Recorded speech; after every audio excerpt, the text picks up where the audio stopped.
What's up, Bush Squad? Welcome to another Dragon Ball FighterZ tutorials video. Today we're gonna be talking about Sparking Blast. Again, yes, different topic though, but if you didn't watch the previous video, there's still time to correct that mistake. A lot of players still save Sparking Blast until their very last character, because Sparking Blast will last for a longer period of time, so it just seems obvious that you should save it for when it's strongest. Though this isn't always the right choice. If you've watched any tournaments in the past, you've noticed that a lot of professional players actually use Sparking Blast on their very first character. So today we're gonna take this topic and explore it a little bit. Why and when should you be sparking? And to help you think about this, we're gonna take a very specific situation. You're being comboed by your enemy into the corner. You're gonna end up with your face on the ground in that corner with a lot of blue health. What do you do now? Do you use Sparking Blast or do you switch, aka tag out? Now this is obviously a very big question and a question that I myself can't fully answer, so I've reached out for help. There's this Portuguese fighting games community called PT Fighters, and I reached out to them and said, hey, what's up? I need your help. They said, sure thing, come to Lockdown, the biggest tournament that we have around here. It's happening in September. I'm like, sure, I'll go to Lockdown, but I needed help with this other thing. Can you put me in touch with some professional player? To which they replied, sure. Hey, Brave, you available? Now, you don't know this, but Brave is like the top dog here in Portugal. He's really like miles above anything else that I've seen. He's won every single tournament that I've participated on, and he's been incredibly helpful for this video. So a lot of this comes from a player who is way better than me, and actually it helped me understand this a lot better. So shout out to Lockdown, the tournament happening later this year, and to Brave for being such a kind young man. Am I fanboying a little bit? I might be fanboying a little bit. Anyway, there are a couple of questions that you must ask yourself while your face is down there on the ground. First question is, can my opponent kill me the next time he hits me? Now in this scenario that we have right here, the opponent cannot kill us the next time he touches us. He doesn't have enough bar. This character doesn't have like a crazy amount of damage that they can deal, even if they open us up on this upcoming mix-up. And since our character will survive anyway, you might be looking for a tag just to feel safer, but it's definitely not worth using your Sparking Blast. Now if we drop our health a little bit and get the meter up on the opponent, now we're in danger. If the opponent opens us up again, one touch is enough to lead into a combo that will kill our character. Now we need to ask another more complicated question. Do I need this character to win the match? And this is the most complex question we're gonna ask today, and it's a question that only you can answer, but I'm gonna give you a couple of answers with a couple of different teams. For instance, my team, Kid Buu, Goku, Gotenks. If someone is about to kill my Gotenks, he's my comeback guy. No,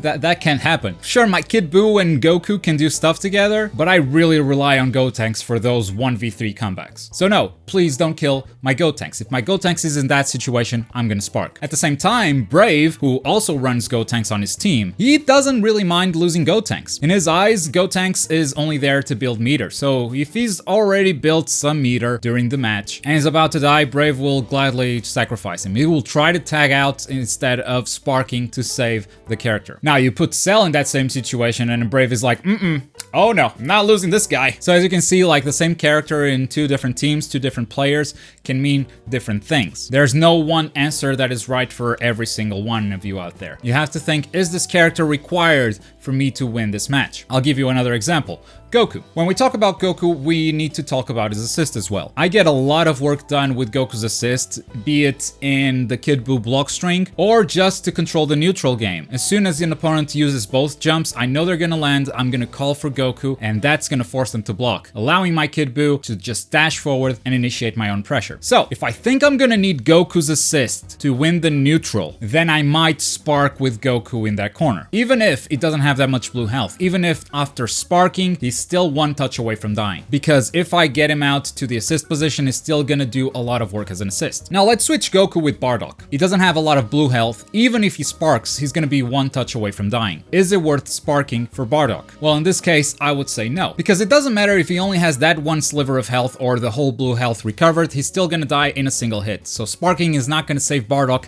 as an active character. You're gonna need to survive a mix-up either way. And if you use sparking and tag him out, his assist is probably not gonna win you any matches. Don't get me wrong, Bardock's assist is neat, but it's not a match winner. It's a fast assist, great for extensions, great for prolonging some block strings, but it doesn't have enough value, not in my opinion at least, to save him as an assist character. Now, if you have Bardock with a lot more blue health and that blue health gets recovered, then he's now not just one touch away from dying, but two, then yes, maybe in that situation it's worth it. Bottom line, do I need this character to win the match. And not only think about the character as an active character, but also think about their assists. Do you need their assist to win the game? Do you need the active character there to win the match? I'll give you another example. You might know EienRinnegan, who works with me. He's a much better player than me. He runs Adult Gohan, 16, and Goku Black. Without Adult Gohan, his team is significantly weaker, and he knows this. So if you're about to kill Adult Gohan, he will spark without a doubt. On the other hand, if it's Goku Black, you still got 16 to play as an anchor. Sure, he'll lose that assist, which is a big deal in neutral, but he might just let Goku Black die. Or at least try to tag out. And I hope with those examples, you're able to think about your own team, and you start to think about the 3 characters you have, and which one of them is really needed for you to win the match. Ideally, you have all 3 at all times, but sometimes, are you gonna sacrifice sparking to save one of them? That's the choice that you gotta make. And we've got one more thing to consider here. How did you get to the ground? Was it a heavy attack that threw you into a sliding knockdown, or was it a level 3 that put you into a hard knockdown? Now, a hard knockdown gives you a lesser chance to survive, obviously, because you're on the ground and you're gonna stand up no matter what. You can't tag back, you can't tag up, you can't do any of that stuff. So you're more susceptible to being opened up. If you need that character to win the match, then by all means, sparking. Don't even try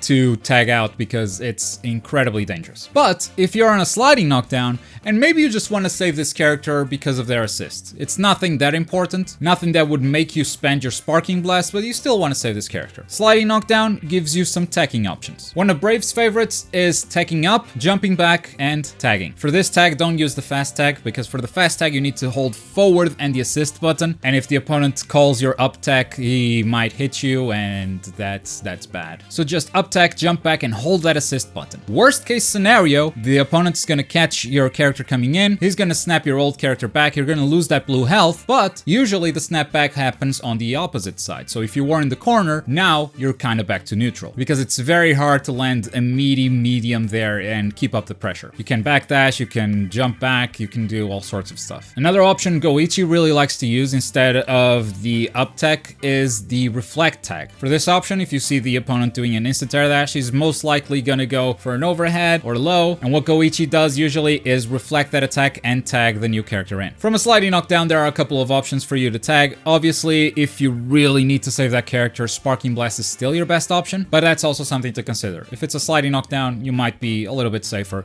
than a hard knockdown. On a final note, obviously, this is a lot to think about while your face is on the ground. I mean, I just made a 10-minute video about this whole thing. There's no way you can think about all of these variables while your face is sliding on the ground. But the good thing is you don't have to think about this stuff while your face is sliding on the ground. Combos in Dragon Ball FighterZ are actually pretty long, and as you're getting comboed, you can already see where the combo is going to end. It's either going to end in the corner on a level 3, or it's going to end in the corner with a sliding knockdown. And while this is happening, you can start to make your own decision. How much health is my character going to have at the end of this combo? Is it going to die if it gets touched next time? Do I need this character to win this match? These are things that you can consider while you're getting hit in the face by the combo. And of course, if the combo drops, then hooray, you don't need to think about that stuff anymore. It's pretty cool. Once again, shout out to Brave. Thank you so much for helping me out with this video, and shout out to Lockdown. I've been practicing hard for Lockdown. It's really like the biggest tournament we have around here, and it's gonna have Dragon Ball FighterZ for the first time. Basically, all the tournaments that I've been doing so far is practice for that big tournament. So if you're in the area around Lisbon or anywhere near, you just want to drop by, participate in the tournament, or just spectate, feel free to. I'm gonna be around. The last time on tutorials, I revealed some of my Kid Buu secrets. You can watch that video right here